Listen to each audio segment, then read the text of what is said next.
happening. Jadi saya yakin ini terjadi. We have had, prophecy over New Tribe Kita mendapat nubuatan untuk gereja kita, untuk New Tribe. that there would be a fire in New Tribe, Akan ada api dari dalam gereja kita. and that there would be flaming arrows coming out and beginning to touch all places throughout Bali and beyond. Ya, dari gereja kita itu akan keluar banyak anak panah membawa api itu untuk keluar dari gedung ini. So we're doing that, and we're starting to see it in Ubud. This is cutting in, and we tried. Ini coba, tapi Putus. eventually we will fix it. Check. Thank you so much. Appreciate that. Hallelujah. So, So we're going to Ubud, we're going to Canggu, Kita sudah we're pergi in ke Ubud, kita ke Singaraja, Canggu, ke Singaraja. we're in Kita Karangasem. juga ke So Karangasem. we are moving out and we're seeing fires starting all over the place. Ya, jadi kita sudah melihat banyak api yang sudah tersebar di mana-mana. Amen? Amin. Oh my Lord. Sudah bangun. Sudah bangun. I'm excited. Saya sangat bersemangat. I love to see people get touched and healed and transformed. Saya sangat bersemangat untuk melihat orang disentuh, dijamah Tuhan, sembuh dan berubah. And so next week is a chance for you to have others taste and see that the Lord is good here in New Tribe. Jadi minggu depan kalian akan menyaksikan apa yang sudah Tuhan lakukan. Kalian bisa menikmati apa yang sudah Tuhan lakukan di gereja kita di New Tribe.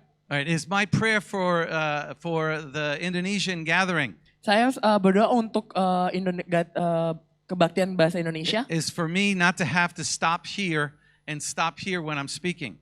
Untuk saya nggak berhenti di sini atau di sini pada saat saya bicara. The Lord said He does not give us anything we don't need. Tuhan berkata bahwa Tuhan nggak akan memberikan sesuatu yang kita nggak butuhkan. So you can say to yourself, "Oh, this is only half full." Jadi kalian bisa berkata di dalam hati diri kalian masing-masing bahwa ruangan ini setengah penuh.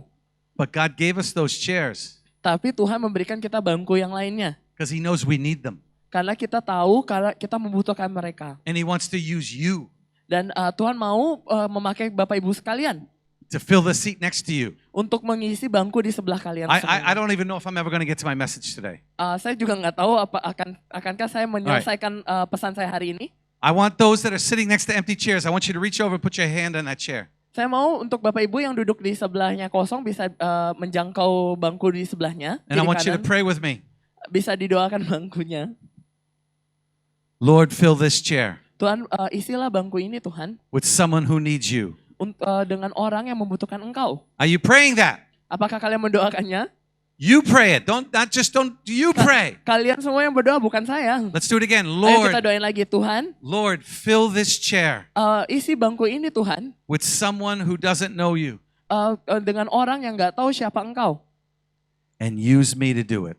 Dan pakai saya untuk melakukannya. And don't say, and use Pastor Don to do it. No. Use me, you to Jangan do it. bilang pakai Pastor Don untuk melakukannya, tapi kita bilang pakai diri kita sendiri untuk melakukannya. Amen? Amin. That means amen. So be it. You'll do it. Jadi karena sudah amin, biarlah itu terjadi dan kalian harus melakukannya. So next week, Jadi minggu depan, take an invitation bawa surat undangan yang and kartu go undangan, bring it to someone pergi ke seseorang, and then say, and don't say, come next week. Don't say that. jangan bilang datang minggu depan ya. Say, I'm coming to pick you up next week to bring you. Tapi bilang minggu depan saya akan jemput kamu untuk pergi ke sini. Let's go to breakfast together. Ayo kita sarapan bersama-sama. Amen. Amin. Okay, let's see if you do it. Mari kita lihat apakah kalian akan melakukannya. Okay. Ya. So today, I want to share a word. If I could say it, I just want to say it this way. There is hope. Jadi hari ini saya akan membagikan sesuatu. Mungkin saya berikan judul bisa berkata seperti ini. Ada pengharapan. Say that with me. There is hope. Mari kita sebutkan bersama-sama adanya pengharapan. There is hope for me. Ada pengharapan untuk saya. And then make sure you get ready to say there is hope for you if you meet someone who's discouraged.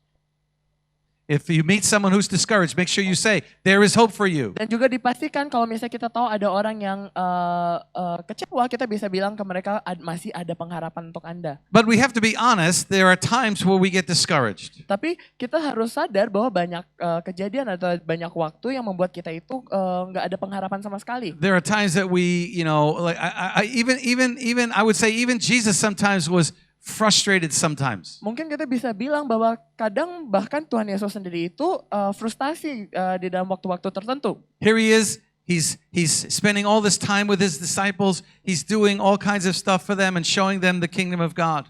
Dia sudah menghabiskan banyak waktu, bersama murid-muridnya menceritakan tentang kebaikan Tuhan And kepada muridnya. he says to his disciples, can you just stay here and pray for me while I go and talk to the Father? Dan dia cuma minta murid-muridnya, bisa nggak kamu di sini duduk dulu dan berdoa untuk saya selagi saya itu berbicara kepada Bapa. And he goes and he's praying, oh God, if there's any other way, let this cup pass from me. It says he's praying so hard, drops of blood are coming out of his forehead. Ya, dikatakan bahwa Tuhan Yesus akhirnya berdoa kepada Bapa dan mendoakan supaya kalau bisa si cawan ini pergi. Dan dikatakan juga saking kuatnya Tuhan Yesus berdoa, dia itu mengeluarkan darah, keringatnya berdarah. And he comes back to the disciples and what are they doing? They're sleeping.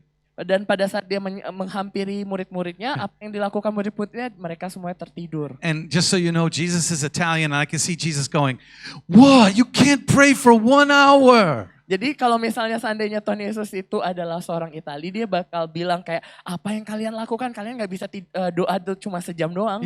We can all get discouraged by friends, by people, by things in this world, yeah? Kadang-kadang kita selalu dikecewakan oleh banyak hal, mungkin teman atau apa yang kejadian, banyak kekecewaan di dunia ini. And sometimes this is fun. Yeah. And sometimes, frustration and discouragement, it can lead to doubt, of course. Kadang-kadang kefrustasian kita itu atau kekecewaan kita itu bisa menjatuhkan kita. And there's a psalm in Psalm 42 that kind of discusses and talks about that and actually gives you kind of a recipe to help you recover from that. Ya, seperti yang di Mazmur 42 itu, kalau kita bisa baca, kita bisa mengetahui apa yang terjadi di sana dan bahkan kita bisa menemukan suatu resep untuk kita itu bisa bangkit dari rasa kekecewaan kita itu. So let's read the whole psalm. It's about 12 verses or so. Ya. Mari kita baca, ada di Mazmur 42 ada sekitar 12 ayat. Yes, you're going to read the whole psalm.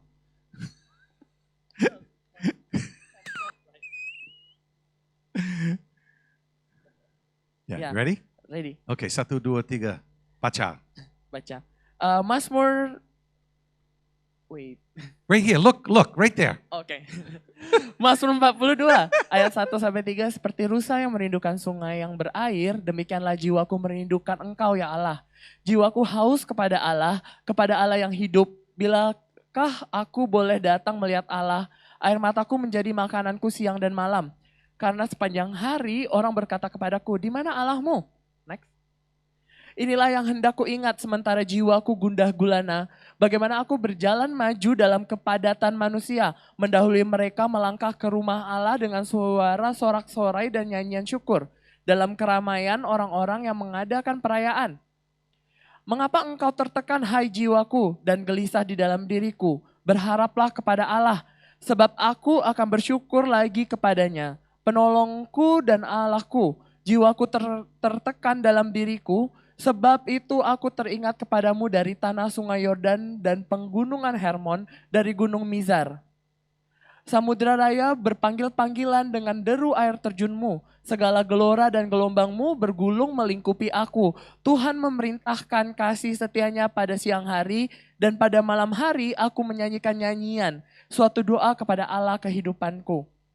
Aku berkata kepada Allah, gunung batuku, mengapa engkau melupakan aku? Mengapa aku harus hidup berkabung di bawah impitan musuh? Seperti tikaman maut ke dalam tulangku, lawanku mencela aku. Sambil berkata kepadaku sepanjang hari, di mana Allahmu? Mengapa engkau tertekan hai jiwaku dan mengapa engkau gelisah di dalam diriku? Berharaplah kepada Allah, sebab aku bersyukur lagi kepadanya penolongku dan Allahku.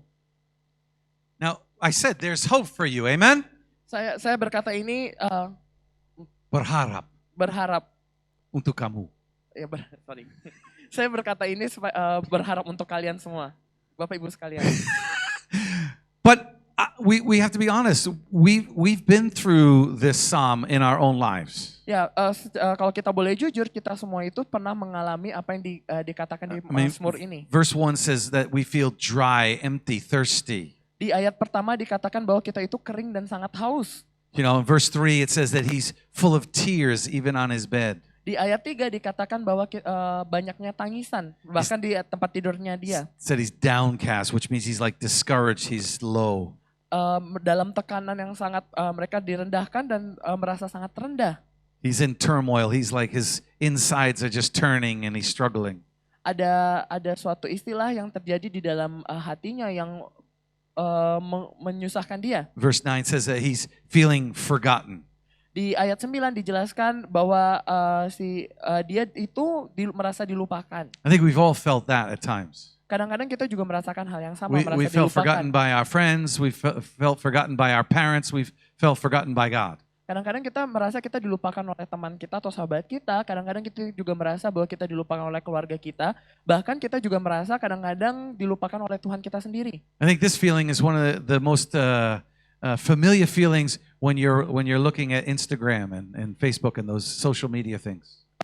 Perasaan ini adalah perasaan yang sama pada saat kita melihat sosial media, kita lihat Instagram. You know, if you're feeling down and all of a sudden you start looking at Instagram and you see all these people happy and successful and you're saying, well, why not me? What happened? Maybe I'm forgotten. Ya, pada saat kita lagi down atau lagi sedih, pada saat Instagram kita bisa berkata dalam hati kita, wah, pada saat saya melihat orang-orang yang bahagia, kenapa kejadian itu kejadian di hidup saya? So in Psalm 42 it also says like he's in mourning. He's really mourning. Dikatakan juga di ayat 9 itu dia itu sangat beratap, dia sangat menangis. And he feels oppressed. Dan juga merasa tertindas di sana. I mean, this guy's struggling. He's got all of these all in one psalm. Ya, pada saat Daud itu struggle atau bersusah payah, dia mengalami hal semua itu di satu Mazmur saja. This is like the perfect storm for someone who's just going through difficulties. Itu sangat mencerminkan kejadian seseorang yang menghadapi kesulitan. And if you're going through that, if you feel like you're in that place right now, there is hope for you.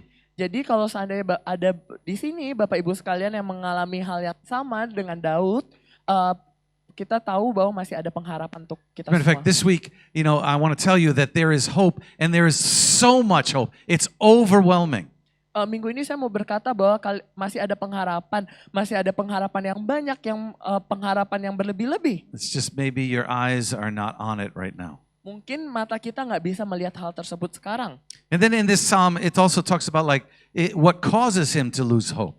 Jadi di Mazmur ini dikatakan apa kira-kira yang menyebabkan kesedihan itu terjadi. He talks about he's living like in a hostile environment with his people around him they're just rude and mean. Ya, dijelaskan di Mazmur itu bahwa lingkungan sekitarnya itu sangat keras yang menyebabkan dia itu down atau rendah. I don't know if you have this expression in Indonesian, but in America we call it a dog eat dog world.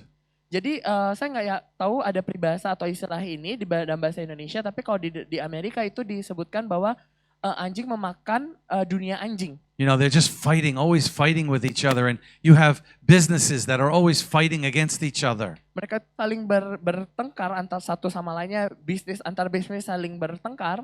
You know, I was talking to my friend the other day, and there was this person that was getting a promotion.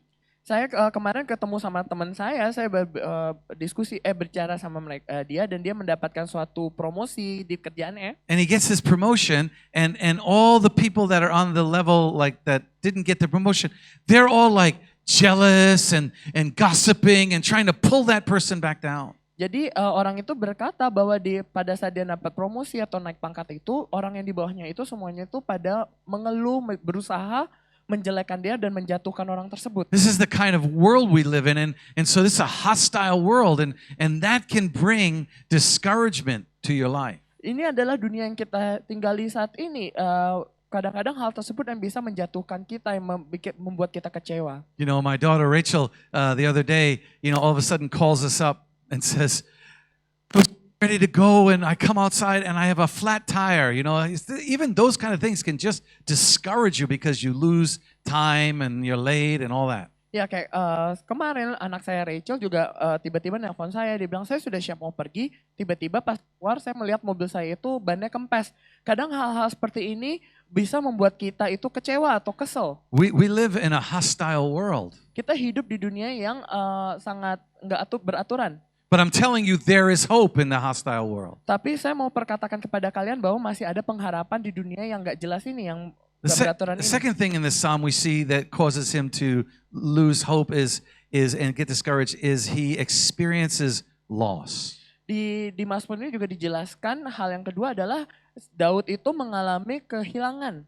He says in one of the verses, he says, "How I used to go to the house of God under the protection of the Mighty One with shouts of joy and praise." He was all excited. He remembers back what he used to be doing. Ya, dikatakan di Mazmur itu bagaimana aku berjalan maju dalam kepadatan manusia, mendahului mereka melangkah ke rumah Allah dengan sorak-sorai dan nyanyian syukur dalam keramaian orang-orang yang mengadakan perayaan. Di situ Daud mengingat masa-masa lalu, masa-masa jayanya. And anytime we experience loss, we can get discouraged and feel hopeless. Kadang-kadang kalau kita merasakan kehilangan, kita bisa merasakan kalau kita itu nggak berdaya dan kita itu kecewa. When we lose a loved one. Pada saat kita kehilangan orang yang kita kasihi. I just got a call this morning from my brother. Everything's okay, Rachel, but like my father, he's declining. He's declining. Ya, pada tadi pagi saya mendapat telepon dari saudara laki-laki saya menceritakan bahwa papa saya itu kondisinya kurang baik. And I'm preparing for that loss. I'm already preparing for it. Dan saat ini saya sudah mempersiapkan hati saya untuk mempersiapkan hati saya untuk menerima kehilangan tersebut. But just to encourage you in that one place, I'm preparing for my father to die. Saya mau memberikan pengharapan untuk kalian dengan konteks seperti ini. Saya itu mempersiapkan mempunyai pengharapan pada saat bapak saya meninggal. But I am encouraged because I know where he's going. I know he's going to heaven. Tapi saya dikuatkan di sana karena saya tahu persis kemana papa saya akan pergi saat dia meninggal. And for anyone who has parents or loved ones that have not yet know Jesus, you just keep praying. I prayed for my father for 35 years and he finally came to Jesus. Untuk Bapak Ibu sekalian yang saat ini mungkin orang tuanya tidak mengenal Tuhan, tetap berdoa. Karena saya mendoakan papa saya itu selama 35 tahun sampai akhirnya dia mengenal Tuhan There Yesus. is hope. Can I get an amen? Masih ada pengharapan, boleh saya dapatkan amin. So we might experience loss from a loved one. We might experience loss of a job. Ya, jadi mungkin kita mendapatkan kehilangan sesama kita yang kita kasih dan mungkin kita kehilangan pekerjaan. We might experience loss of a girlfriend or a boyfriend. Mungkin kita bisa kehilangan pacar kita. Or even a spouse. Atau mungkin pasangan hidup kita. I don't know about you, but I'm experiencing loss as I get older. Saya nggak tahu dengan Bapak Ibu sekalian, tapi saya merasakan banyak kehilangan pada saat saya sudah mulai bertumbuh dewasa. I am not as I can't play all the sports I used to play. I have more aches as I get older. You feel lost as you get older. Ya, dulu pada saat muda saya bisa main olahraga apapun yang saya mau.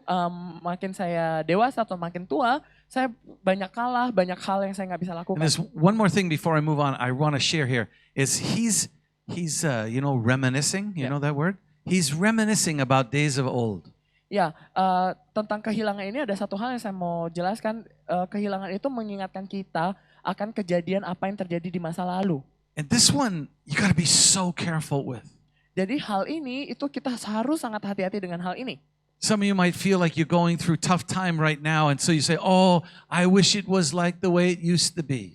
Kadang-kadang pada saat kita mengalami hal yang sulit, kita di dalam pikiran kita, dalam hati kita berharap semoga ini seperti masa lalu kita yang sangat luar biasa itu, yang sangat menyenangkan. Be very careful with that. Sangat berhati-hatilah dengan hal ini. Because sometimes you're just being selective in your thinking. Kadang-kadang pola pikir itu membuat kita itu sangat selektif atau sangat memilih-milih apa yang kita pikirkan. You're thinking about the good things that were happening in days of old, but you had forgotten there was trials back then too. Ya, kadang-kadang kita cuma memilih untuk berpikir apa yang baik yang terjadi di masa lalu tersebut, padahal di masa Let me tell you, you can find hope now. You can find and experience the same joy that you did years ago right now.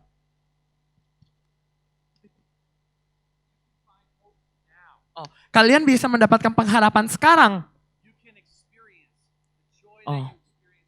Kalian juga bisa, Bapak Ibu sekalian juga bisa mengalami sukacita yang sama yang sudah kita rasakan sebelumnya. Test. Okay. Boy, I gotta help this guy out. He needs so much help. Yes, I know.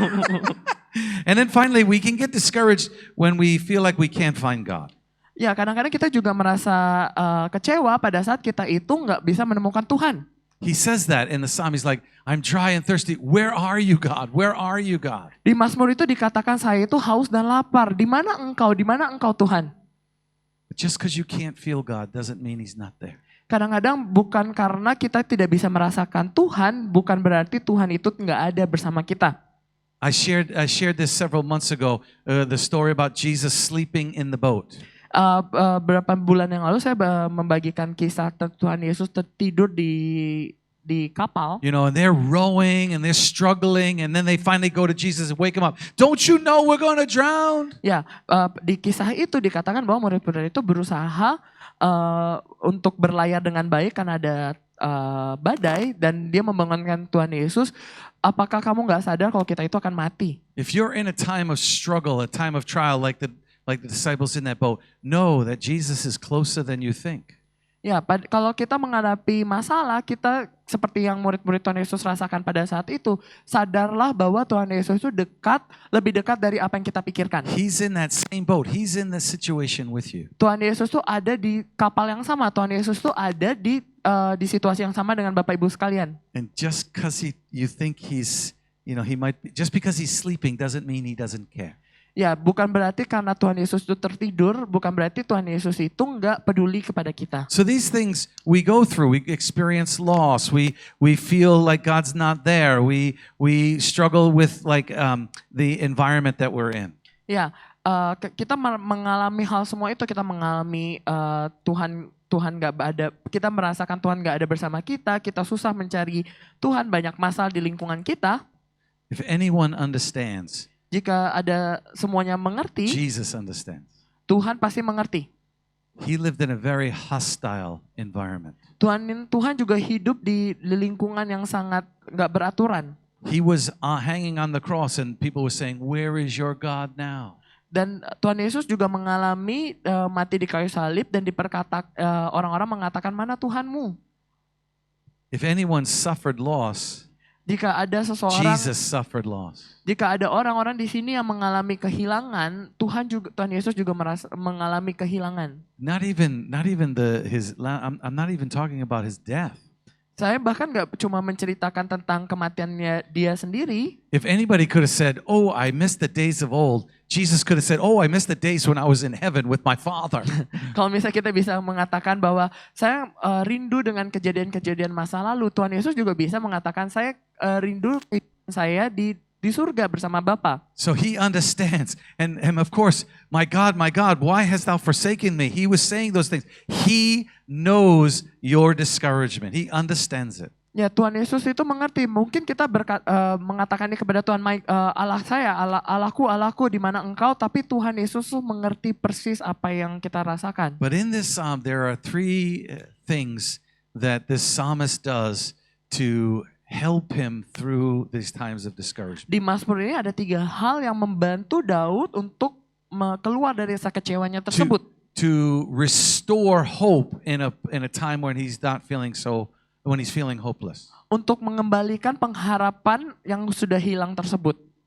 The first thing is something that it's not even that hard to do, but I don't know why people don't do it.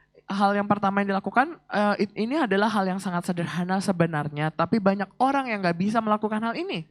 And the first thing he does is he is actually speaking honestly to God about the situation. Hal pertama yang dilakukan Daud itu adalah dia berkata secara jujur kepada Tuhan.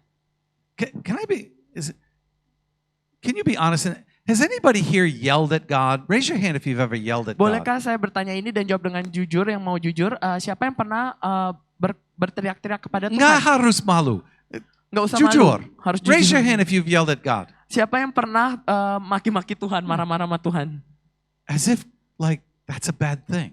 Hal itu adalah hal yang nggak baik sebenarnya. This is what he's doing in the psalm. He's going, where are you? Ini yang Daud lakukan. Di situ di Mazmur dikatakan, di mana engkau? He's like, I feel forsaken. All these people, this hostile environment. Where are you, God? Dikatakan saya terguncang. Orang-orang ini sangat nggak beraturan. Di mana engkau? He's being honest about his how he feels inside. Dia merasa berkata jujur tentang apa yang dia rasakan di dalam hatinya. So the first thing I think we need to do is just start speaking honestly with God about the situation. Jadi hal yang pertama yang harus kita lakukan adalah kita harus berkata jujur, terbuka kepada Tuhan. If I had both hands, I would show you. This is what I do. Ini yang saya lakukan biasanya. Apa yang kau lakukan Tuhan? I have yelled at God. Saya juga marah kepada Tuhan. The thing is, first of all, I'll tell you, God can handle it. Hal yang pertama saya mau jelaskan bahwa Tuhan pasti bisa melakukan hal tersebut. Okay, let's be honest. Secara jujur, How many have yelled at their parents? siapa yang pernah Raise your hand if you've ever marah-marah yelled at kepada your orang tuanya, parents. teriak-teriak mungkin? Come on. Maki-maki. Oh, if you guys, the ones that are not raising your hand, you're lying. Siapapun yang gak angkat tangan, kalian berbohong. You are lying. Kalian Everyone berbohong. has yelled at their parents. Semua orang pasti pernah Daniel, marah-marah you didn't raise your kepada hand. orangnya. Your parents is right there. Daniel gak angkat tangan, orang tuanya pada di depan. I'm testing that he's yelled at you, right? He's Saya yelled mau at you. Yeah? memastikan. Right? Ya. Okay.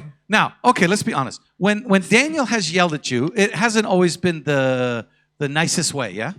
Saya mau bertanya ini, pada saat Daniel marah-marah kepada Bapak, itu pasti hal yang gak menyenangkan. Sometimes he was upset, yeah? Kadang-kadang kita juga jadi ikutan marah. Okay. Did you stop loving him because of that? Apakah Bapak berhenti mengasihi Daniel pada saat Daniel tuh mulai marah-marah atau maki-maki? Of course not. Pasti enggak. God's not going to stop loving you because you're yelling at him. Tuhan gak mungkin berhenti mengasihi kalian, Bapak Ibu sekalian, pada saat Bapak Ibu itu marah-marah kepada Tuhan. And what's really interesting is if you're not yelling at him, you're already yelling inside at him. So what's the difference? Just get it out. Jadi sebenarnya hal ini sangat lucu. Pada saat kalian gak marah-marah, di dalam hati juga kita sudah marah-marah sama Tuhan. Jadi ya udah lepaskan saja. You might as well be honest from the inside out. Jadi kita harus jujur dari dalam dan keluar kepada Tuhan. Now, there's an example, and I'll just tell the story. Elijah had that same feeling.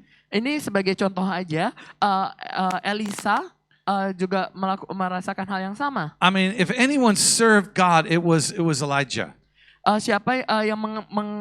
Siapa yang melayani Tuhan itu adalah Elisa. And you know the story where he was on Mount Carmel and he fought the priests and God showed up and he was triumphant, all of that stuff, and he was like, yes, now I know who God is. Ya, dia itu pergi ke Gunung Carlo, dia melayani Tuhan di sana, dia berkeliling di sana untuk melayani But Tuhan. right after that, the king, influenced by the wife Jezebel, says, we're going to kill him. Dan setelah dia melayani Tuhan secara luar biasa itu, dia bertemu dengan raja yang sudah dipengaruhi oleh istrinya yaitu Jezabel. And so he has to run from the land. After this great victory, he runs away and he's all alone. Dan saat itu terjadi, dia langsung pergi sendirian, berlari jauh. And he's basically saying, God, I have done everything for you and I am now all alone. There's no one else with me. I am all alone. Dan dia pada saat itu dia bisa marah-marah kepada Tuhan. Saya sudah melakukan semuanya untuk engkau dan saat ini saya jadi sendiri. Saya nggak ada orang yang bisa membantu saya. We've all done this. Kita semua pernah melakukan hal ini. We've all said, God, I've been trying to serve you. I've been doing my best and everything's going wrong. Dan mungkin kita pernah mengeluh kepada Tuhan, Tuhan saya sudah melayani engkau, saya sudah melakukan banyak hal untuk engkau, tapi pada akhirnya semuanya itu salah, gagal. And we get discouraged. Dan kita akhirnya kecewa. And like Elijah, we lose hope. Dan seperti Elisa, Nabi Elisa, dia juga kehilangan pengharapan. But God comes and begins to speak to him and encourage him. Dan Tuhan datang kepada dia dan mulai menguatkan Elisa. And he says, you're not the only one. I have others who are with me. Just know that you are not alone. Ya, Tuhan menguatkan dia dan berkata bahwa engkau nggak sendiri. You are not alone. Engkau nggak sendiri. You are not alone. Engkau nggak sendiri. God God is with you. Bapak Ibu sekalian, Tuhan bersama kita semuanya. There are others around you to help you. Banyak orang di sekeliling kita yang bisa menolong kita. This is why we encourage you to get into connect groups. Ini adalah salah satu alasan utama kenapa kita mendorong Bapak Ibu So sekalian you have friends who are with you. untuk bergabung dalam connect group supaya kita punya teman yang bisa menolong kita semua. This is why God is not leaving you alone. Itu alasan kenapa Tuhan gak meninggalkan kita sendiri. And so know, and by the way, on the side, just a side note. Ya, di sisi lain, Ooh, it's getting. If you are manic depressant, if you struggle with manic depressant. oh ya, jika Bapak Ibu sekalian mempunyai masalah depresi yang berlebihan, if you have those tendencies, read about Elijah. I believe that Elijah was a manic depressant.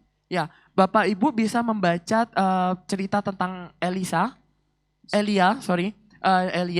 dan kita yakin bahwa Elia itu sangat depresi pada saat itu. Read about him. I'm telling you, you will learn things about your own situation. Ya, bisa dibaca tentang Nabi Elia. Dia sangat depresi pada saat itu. So first, speak honestly about the Jadi situation. hal yang pertama yang bisa kita lakukan adalah jujur kepada Tuhan. Second thing, challenge yourself. Dan hal yang kedua, tantang diri kita sendiri. The psalmist says to himself, "Why, soul, why are you downcast? Get up and praise the Lord." Ya, di Mazmur ini dikatakan, mengapa engkau tertekan? Biarlah jiwaku bangun dan memuji Tuhan. See, he doesn't sit there and go, "Woe is me," and then stay there. He doesn't do that. Ya, di Mazmur itu dikatakan bukan cuma sekadar dia mengeluh, menangis, bersedih, tapi dia juga memerintahkan dirinya untuk bangun, bangkit. He says to himself, "Okay, soul, now you're downcast, but we're going to praise the Lord." Ya, dikatakan di dirinya di Mazmur itu bahwa dia memerintahkan jiwanya untuk bangkit, untuk memuji Tuhan. Some of us Beberapa dari kita, have to stop listening to us and start speaking to us. beberapa dari kita harus berhenti mendengar diri kita sendiri, tapi mulai memperkatakan firman Tuhan untuk hidupnya sendiri. Some of you listen to yourself and then you're like, "Oh, that's who I am." Beberapa dari kita mungkin kita mendengarkan diri kita sendiri dan mengkonfirmasi hal tersebut. Oh iya, ini adalah hidup saya. But you have to stop and say, "No, no, no, no, no. I'm telling you, soul, who you are." Jadi kita harus berhenti mendengarkan diri kita sendiri dan mulai memperkatakan, mengingatkan jiwa kita siapa kita sebenarnya. I am a son of God. Saya adalah anak daripada You know, Tuhan. like you tell yourself, you, soul, you are a son of the Most High God. Hai jiwaku, aku adalah anak dari Tuhan yang Maha Tinggi. Some of you have been listening to yourself and letting yourself be controlled by your inner emotions. Banyak dari kita mulai mendengarkan diri kita sendiri dan kita mulai dikontrol atau dipengaruhi dari diri kita sendiri dalam hati. But so you got to stop listening to yourself and start talking to yourself. Jadi kita mulai berhenti mendengarkan diri kita, tapi kita mulai memperkatakan kepada diri kita sendiri. Jude says, dear friends, by building yourself up in the most holy faith. Jadi dikatakan di Judas bahwa bangunlah diri kita sendiri supaya kita mempunyai iman yang sangat tinggi. Don't you start screaming at yourself. Berhentilah berteriak kepada diri kita sendiri. No, God said there's a lot of hope even though you don't feel like hope. Mulai perkatakan, berharaplah biarpun saya yang merasa nggak ada harapan, tapi Tuhan menjanjikan pengharapan dalam hidup kita. No, God said I am forgiven. So soul, you are not condemned. Kita perkatakan kepada diri kita, Tuhan sudah mengampuni kita, jadi jiwa stop untuk merendahkan diri sendiri. Mind, shut up. You are not going to condemn me anymore because God said I am a son of God and I am forgiven. Pikiranku berhentilah memperkatakan hal jelek tentang aku karena saya adalah anak Tuhan, anak yang sudah diampuni. Mind, shut up. I don't care what he says about me because I only care what he says about me. Pikiranku berhentilah engkau mempengaruhi aku, mempengaruhi dari apa yang dia sudah katakan kepada aku. Saya percaya apa yang sudah Tuhan katakan tentang diriku. Do you know what that is called? Apakah kalian tahu apa yang hal yang itu disebut, apa yang kita lakukan itu di penyebutannya apa? It's called self-control. Itu adalah pengendalian diri. Controlling yourself. Mengendalikan diri kita sendiri. Who's in charge here? Siapa yang mempunyai peranan di dalam hal ini? Is your stomach in charge? Apakah perut kita? Is your feelings in charge? Apakah perasaan kita? Is what other people say about you in charge? Apakah perkataan orang lain tentang kita yang mempengaruhi kita? It's time you step into self-control and you control yourself. You tell yourself to shut up. Excuse me, my expression. Ya, jadi kita mulai harus mengendalikan diri kita untuk mengerti apa itu kebenaran dan memerintahkan untuk pikiran kita itu untuk diam. So you speak honestly about the situation.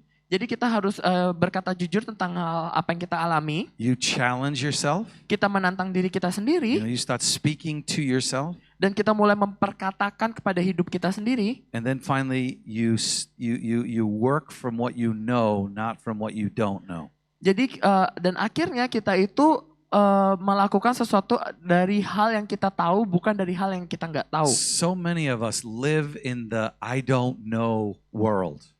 Banyak dari kita semua ini hidup di dunia yang kita itu nggak tahu tentang apapun. But Paul didn't live in that world. Tapi Paulus tidak hidup di dunia tersebut. Paul said, I don't know about this, but this is what I know. Paulus selalu berkata seperti ini, saya nggak tahu tentang hal ini, tapi hal ini yang saya tahu.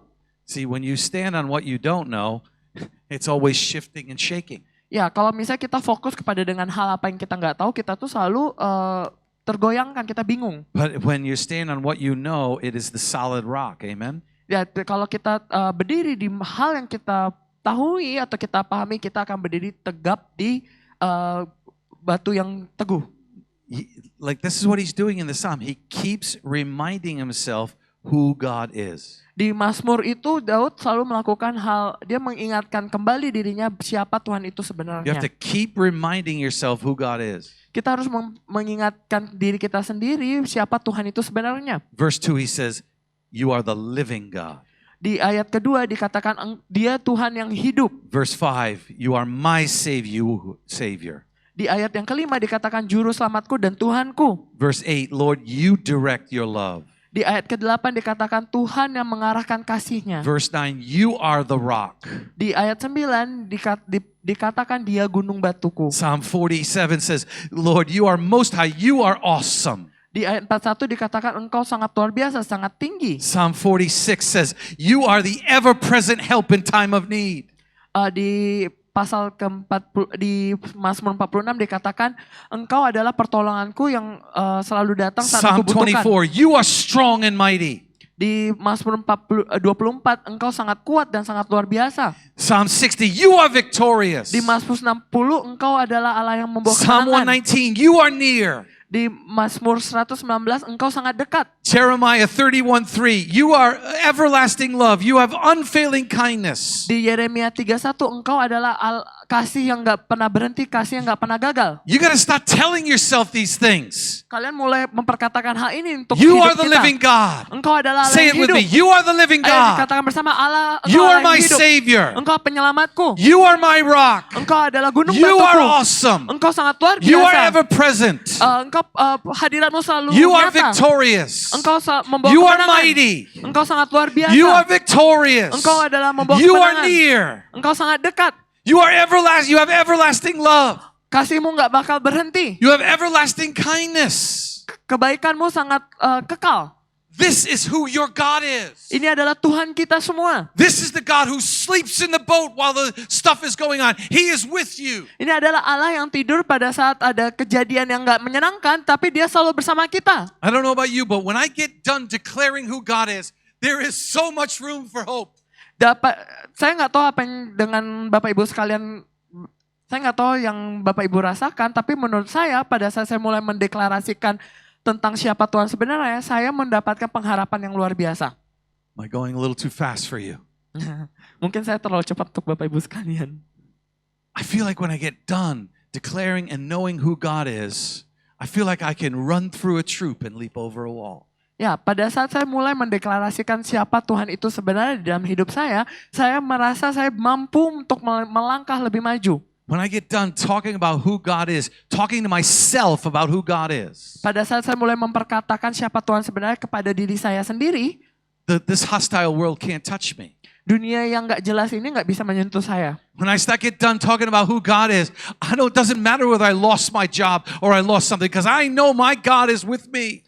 Apapun yang dunia kini pada saat saya sudah memulai mendeklarasikan siapa Tuhan sebenarnya, biarpun saya kehilangan pekerjaan, biarpun saya kehilangan sesuatu, saya tahu siapa Tuhan yang bersama saya. When I get done talking about who God is, man, I am full of my body starts feeling like I am. Ya. Like I really am. Pada saat saya mulai memperkatakan siapa Tuhan sebenarnya ini, saya sudah mulai merasakan tubuh saya itu seperti bagaimana seharusnya. Last thought and I'll close. Hal yang terakhir dan akan saya tutup. You'll notice in this psalm, he talks about, he starts talking about how, like, I will praise the Lord. Apakah kalian sadar bahwa di Mazmur itu dikatakan bahwa ya saya akan memulai memuji Tuhan. He's like, why are you downcast? It's time to praise the Lord. Mengapa engkau sedih? Mari kita mulai memuji Tuhan. So he starts feeling that strength again. Dan itu pada saat itu kita merasakan ada kekuatan. And then the next verse is like, where are you, God? Dan di ayat selanjutnya dikatakan, di mana engkau, And Tuhan? then a couple of verses later, he's like, no, soul, get up and start praising the Lord. He does this like cycle of like going up and down. Dan di ayat selanjutnya dikatakan, Tuhan adalah kekuatanku. Jadi kita bisa lihat di Mazmur itu ada naik dan turun. Don't get discouraged by that. Jangan kecewa dengan hal ini. You know what that's called? Kalian sadar bahwa hal itu adalah apa? That's called spiritual exercise. Itu adalah sebuah spiritual exercise atau You start, latihan it's like doing spiritual. squats. Seperti kayak kita lagi squat. I'm just getting stronger and stronger and stronger. Pada saat kita sudah mulai melatih tubuh kita untuk squat atau kita menjadi I'm lebih kuat going dari down, squat. but I'm coming up. Biarpun kita dijatuhkan, kita akan bangkit. I'm going down, but I'm coming up again. Saya akan turun, tapi saya akan bangkit lagi. You're training your body to respond to you, not you respond to your body. Kita mulai melatih diri kita, badan kita, bahwa kita itu akan bukan kita merespon tentang kepada badan kita, tapi badan kita merespon kepada kita. Can I get an amen? Boleh saya dapatkan Let's amin? stand. Mari kita berdiri. Let's worship the Lord. Mari kita Tell your puji body Tuhan. to start worshiping and shut up and do what you tell it to do. Ya, jangan berhenti, jangan diam. Lakukan apa yang badan kalian mau kalian lakukan. So I throw up my hands and praise you again and again.